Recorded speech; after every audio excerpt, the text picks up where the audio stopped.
What is your attachment to the Defence Force? Okay, I started as a medic in 1995 in the Air Force.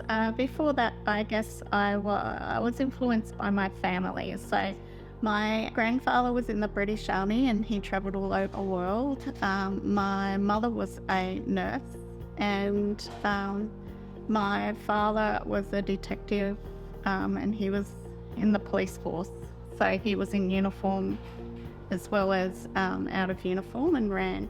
So I guess with that background, the military side had to come through from somewhere, and that's how I got started. Can you tell us a little bit about your life and duties in the service? Yeah, so I was recruited in 1995 by the Air Force. I was fully qualified nurse, and they wanted to increase their hospital skill set. So they brought in nurses that were already trained, and then we were put through the pre-hospital training with the Air Force in regards to pre-hospital care, so emergency care within the ambulance. My duties included aeromedical evacuations, which I did many of nationally and internationally. It included work with search and rescue crews up in Townsville, which I did quite a bit of as well. And I also did some work with Royal Flying Doctor Service. Were you deployed? And if so, can you tell us a little bit about what that entailed? Yes, I've gone on a few deployments. I did a aeromedical evac out of the Solomons. Went to Bougainville and lived there for 4 months. And so primarily peace missions. That I came into live contact over in Bougainville and had a few instances happen there. So I was lucky in the respect. I'll focus on Bougainville because it was my main deployment. I was the medic that filled in for all of the medics throughout the island, so I was lucky enough to see the whole of Bougainville as a patrol medic, and filled in with every single role there.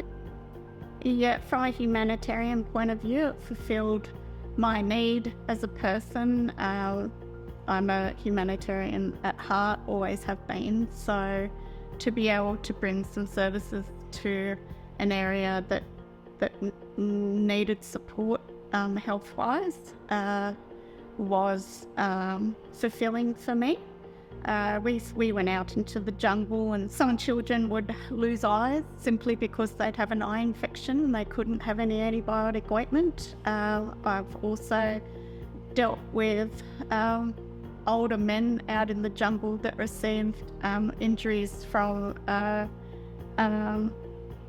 being stabbed in the wall in their leg. They've still got tropical ulcers, so it would just be showing them how to boil bandages and keep flies off the wounds, and doing lots of aeromedical evacs in and out, people having babies and whatnot, flying them up to Booker, and looking after, of course, the contingent as well. And usually when people are on deployments, they do a dual role.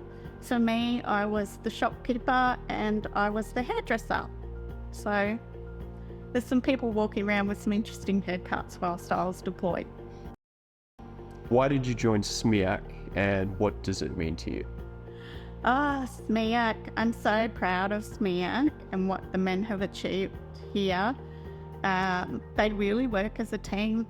They're very supportive of each other.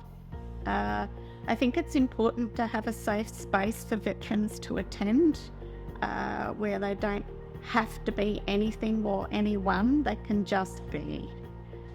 And I believe that SMEAC provides that safe space for veterans.